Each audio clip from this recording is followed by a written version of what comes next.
시청자 여러분 안녕하십니까? 박윤희 씨 만나서 북한의 군대 이야기, 몰랐던 스키 부대 이야기까지 들어보면서 자, 우리 박윤희 씨도 탈북 동기가 있지 않았을까? 어떠한 결정적인 계기가 있지 않았을까?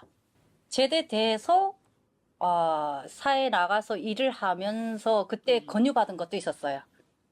언니 탈북하자. 친구가? 동생이 동생이? 하려면 해. 나를 꼬시지 마. 나 당원이야. 그 잘난 당원이야. 그러니까 너 가. 내가 고발하진 않을게. 하고서 보냈거든요. 그때 왔을걸.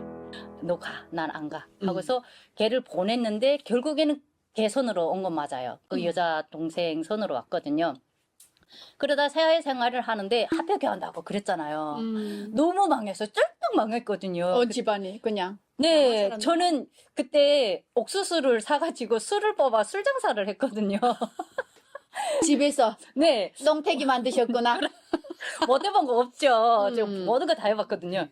그니까 여기로 말하면 19도, 대한민국 소주가 지금 참이슬게 19도잖아요. 근데 저희는 40도 술을 마시거든요. 19도면 농택이라고, 아예 물에 탄 술이라고 생각을 하는. 그러니까 뭐냐면 공장의 술은 정품이고 집에서 개인이 만드는 술은 그쵸, 농택이 맞아요. 농택이라고 내가 이제 말했던 했습니다. 거는 원주하고 후주였네요. 원주가 40도, 후주가 19도짜리. 그래서 원주 후주 만들어서 팔다가 예, 그래가지고 그때 강의원에 너무 많이 했어요. 자, 이번에 합격안 했을 때 일전도 쓰는 시대가 오니까 돈을 아껴라. 뭐든 사지 마라. 이래가지고 다 팔고 한 옥수수 한 20kg 정도 살 돈을 모았는데 그때 가서 살려고 하는 옥수수 1kg 값밖에 안 되는 거예요. 그 돈이. 합격 한 다음에 네, 그렇죠. 근데 강의를 할 때마다 사람들 모아놓고 일전도 쓰는 시대가 오니까 돈을 모아라 해서 당의 말을, 나라의 말을 들은 사람은 쫄딱 망했고요. 그 속에서도 우리 형부는 안 그랬거든요. 돈을 꺼서라도 쌀을 막 몇십 지대씩 쌓아놓고 막 그 집에 있는 전자제품 다 사놓고 이랬거든요. 근데 그게 남은 거죠. 나라의 말을 안 들은 사람은 잘 살고요. 나라의 말을 들은 사람은 쫄딱 망한 거죠, 결국은. 그런 실패도 있고 하니까 사회생활이 너무나도 힘들더라고요. 그러다 보니까 내가 아빠가 우리 집안은 좀 잘 살았는데 아빠가 일찍 돌아가셨어요. 생활고를 겪다 보니까 저도 저 잘 살던 때가 있다 보니까 못 사는 게 너무 힘들어서 잘 살겠다는 마음을 먹은 거죠. 근데 10대 때부터 어릴 때부터 한국의 문화는 접했고요. 드라마, 영화, 투갑스라든가 올인, 그리고 남자의 너무 재밌지. 그렇죠. 뭐 장군의 아들 뭐 이런 거 많이 봤거든요. 그러다 보니까 한국으로 가야 되겠다. 거부감. 거기에서 네, 그렇죠. 거기에서 또 반한 거는 남자의 향기에서 나올 때 그 권혁수가 깜방에 들어가다 딱 나올 때 새까만 정장 입은 지금으로 하면 깡패 조직들이죠. 그 조직들이 90도 허리 인사를 하면서 형님 나오셨습니까? 하고 인사하는 게 있어요. 그게 나는 홀레덕 넘어갔거든요. 왜? 저렇게 살고 싶다. 깡패처럼? 아니 그 대우를 받는 거. 야, 이건 너무 제가 조금 나쁜 남자 좋아하는 스타일이라 나쁜 남자 좋아해서. 한동안 그거 보고 한국말을 계속 하는 거예요. 저는 말을 좀 빨리 배우는 편이거든요. 근데 그 말투를 계속 쓰는 거예요, 지금. 너무 잊혀지죠. 가슴이 너무 설레. 그때 그 드라마 보면서 20대 초반에 그렇죠. 막 설레고 꼭 기억난 대사 있나요? 마이걸에서 유리 씨라고 나오고 이동욱이 그 첫 여자를 첫사랑을 만나가지고 차 따다닥 그도 오라이 오라이 가라고 저 사람이 딱 이러는 것도 있고요. 그게 너무나도 아니 남들은 드라마 대사 하게 되면 오빠 자기야 이게 생각나는데 어라 이게 생각나는구나. 어쨌든 그게 너무 신기했어요. 유리 씨가 그 사기를 치면서 그 사기 행각 올리면서 하는 게 너무나도 그 재밌었고 저기 가면 진짜 저렇게 잘 살 수 있나? 그 귤 따는 거 제주도 귤 따는 거 그 훔쳐서 파는 거 있잖아요. 그것도 체험하고 싶었고 좀 그런 게 있었거든. 북한의 귤 엄청 귀하잖아요. 역시 스포츠 했던 사람이라 이게 뭐냐 이 느끼는 게 다르네. 그래요? 어라 제주도 귤도 그렇게 해서 먼저 탈북했던 동생이 이끌어졌나요? 네, 그렇죠. 근데 그때 저희 어머니가 상당히 깨어있는 저는 생각도 사실은 못했어요. 근데 엄마가 갑자기 와서 그런 거예요. 윤희야, 살 길이 없다 여기. 가거라. 그래서 저는 진짜 생각지도 못했는데 너는 여기 희망이 없어. 가야 돼. 그런데 여기서 또 반전. 나는 가라고 떠미는데 어. 아들이 가겠다고 하니까 계속 웃으면서 붙잡는 거예요. 너는 못 보낸다. 남동생을. 예. 왜 그냐 했더니 너는 출가 외인이라 가도 돼. 근데 아들은 안 돼. 이러시는 거예요. 그래서 근데 그 아들 왔잖아요. 맞죠?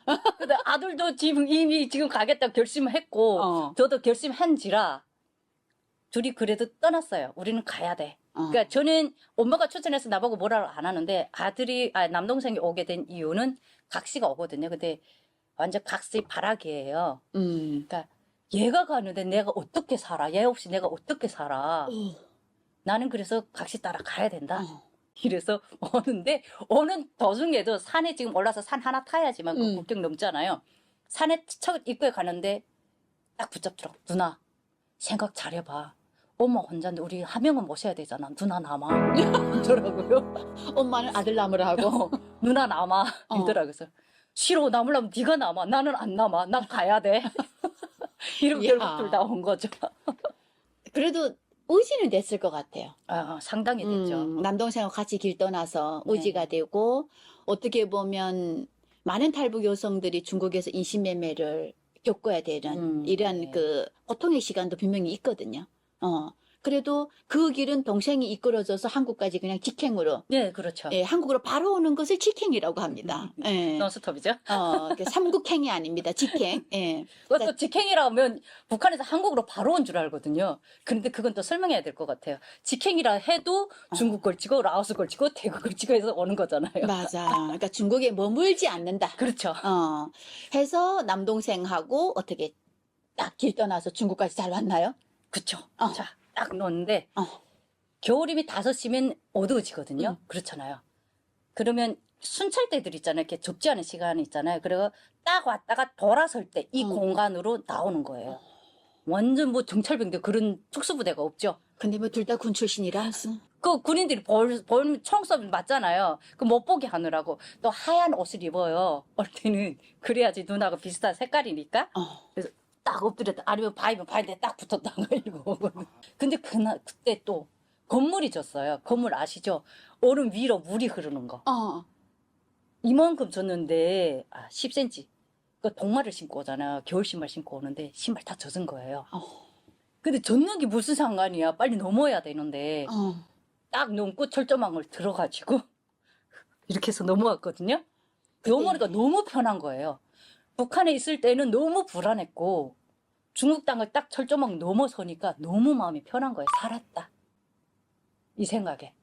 근데 밤이 되니까 막 그 북한 그 국경경비대 뿔이 없잖아요. 뿔이 없고 꽥꽥 소리치는 거 뭐 오락회 시간이 난가 봐요. 오락회를 하고 노래를 부르고 그쪽에서는 지금 탈북을 하고 있는데 군인들은 자기 처소로 간지 몰라? 노래하고 있어? 네. 야. 그러더라고요. 그래서 넘어온 거죠. 자, 그렇게 해서 중국까지 건너와서 네. 눈 속에 있었는데 브로커 왔던가요? 네, 맞죠. 차로. 그래서 탔어요.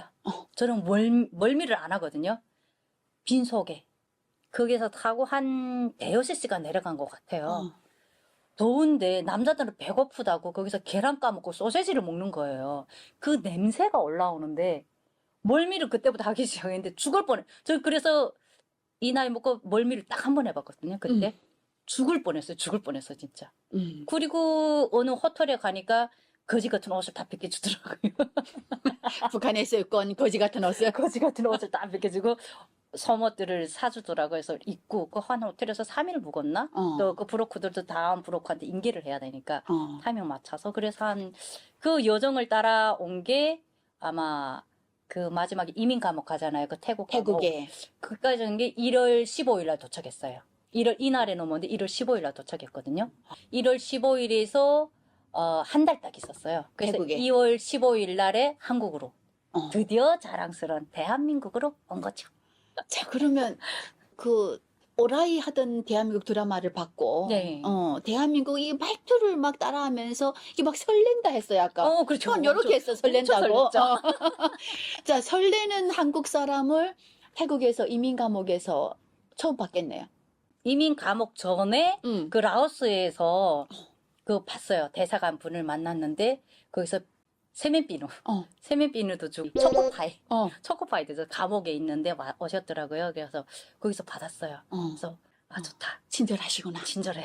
어. 그리고 일단은 거부감이 없었거든요. 어릴 때부터 그 드라마나 이런 쪽을 계속 보다 보니까 그게 아마 좋은 인식이 있었나 봐요. 저한테는. 이민 감옥에 갔을 때 그 대사관 분들이 많이 오시잖아요. 한국 분들이 상담도 해주고 그 마지막에 넘을 때 상담을 하잖아요. 이렇게 문제 일으킨 게 없는지 진짜 갈 건지 이렇게 물어보잖아요. 오케이 해가지고 난 무조건 한국이야. 그쵸. 여권 가짜 여권 음. 지금 받고 너무 좋았죠. 자, 그렇게 해서 대한민국으로는 비행기를 타고. 근데 아쉬운 게 새벽에 오니까 깜깜하니까 아무것도 못 봤거든요. 근데 저는 그때 올 때 비행기 안에서 반창고를 봤어요. 영화. 영화 반창고. 네, 영화 반창고를 보는데 너무 재밌는 거예요, 거기에.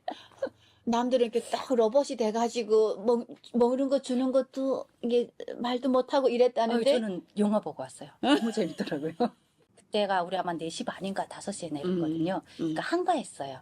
근데 공간은 꽤 널찍하고 불이 다 반짝반짝 들어왔고 오자마자 그 데리러 오신 분들이 있잖아요. 국정원 분들이 쫙 이렇게 있고 안내를 받으면서 한 줄로 서가지고 바로 국정원으로 들어왔거든요. 그래서 왔는데 국정원에 딱 들어오니까 제일 좋았던 거. 따뜻한 물 나오고 처음 수도꼭지에서 그냥. 그쵸? 그리고 향이 나는 샴푸, 린스. 내 몸에 군대에서 들어가는 우리- 이 바디워시. 군대에서 일주일에 한 번 겨우 씻었는데 빨래비누. 빨래비누를 우리도 샴푸해. 빨래비누. 너무 좋았던 거예요, 그게. 그 샤프라는 향, 그 세탁할 때 있잖아요. 그게 너무 좋은 거예요. 그래서 저는 한 5년까지도 제일 행복할 때가 따뜻한 물에 샤워할 때. 저희 엄마가 샤워하는 걸 좋아했거든요. 그때마다 엄마 생각 계속 나는 거죠. 이 따뜻한 물. 자, 지금 대한민국 살아가면서 그러한 순간들이 좀 더 있었을 것 같아요. 많죠. 어. 그 아는 동생 때문에 왔다고 했잖아요. 그 동생하고 같은 근처에서 살게 됐어요. 근데 그 곧 가니까 그 동생이 뭐 배달을 시킨 거예요. 초밥에 뭐 먹을 거 어쨌든 많이 시켰어요. 근데 제가 거기서 직행이다 보니까 쌀을 계산하고 있더라고요. 이 돈이 얼마야? 이 돈이면 쌀을 몇 킬로를 얼마 정도 살 수 있는 건데 딱 북한 아껴라. 아껴야지. 이걸 이렇게 막 허비를 하면서 먹냐? 내가 그랬거든요. 그 동생이 언니 금방 와서 그래 좀 있어봐. 이게 그것이 아니야. 그러는 거예요. 자, 근데 우리 방송에 나왔던 한 몇 분이 그랬어요. 한국에 오면 모든 돈 계산을 쌀로 한다. 네, 맞아요. 이게 뭐냐면 쌀이 너무 귀해서 먹을 것 때문에 고생했기 때문에. 예, 여기 딱 그냥 인식 그냥 딱 뿌리를 박은 거죠. 여기다 머리에다가 각인을 했어. 야, 너 지금 10,000원짜리 초밥 샀으면 북한에서 이거 쌀이 얼마야? 그 10,000원짜리 초밥으로 우리 한민 가족이 보름을 사는데. 맞아요. 그래서 저는 그 사 먹는 것도 아깝더라고요. 왜 계산을 하면서 먹으니까 막 사지를 못 하더라고요. 자, 그렇게 한국에 와서 제가 어느 방송에서 우리 유니 씨 보니까 대한민국은 쓰레기장에 TV도 버린다 하더라. 이걸 북한에서 알았다면서요. 맞죠. 제가 지금 그 엄마가 가라고 해서 왔다고 했잖아요. 그 당시에 그때 상황에서 그 여동생이 전화가 왔어요. 언니, 여기 쓰레기장에 새텔레비, DVD 막 버려. 쓰레기장에서 주워가면 돼. 이러는 거예요. 그럼 거기 기가 막 이만큼 우러나가지고 그래? 너무 좋다. 가야 되겠다. 그 생각을 한 거죠. 그런 나라가 있어? 그랬겠지. 맞아요. 근데 오니까 있던가요? 있어요. 쓰레기장에. 쓰레기장에. 진짜 있더라고요. 네. 그럼. 야, 자, 우리 유리 씨하고 대한민국에 와서 살아가는 이야기 이렇게 듣다 보니까 쌀로 모든 걸 계산했던 유니 씨가 이렇게 이제는 아주 이쁘게 오늘 옷을 입고 이소연 TV를 방문해 줬습니다.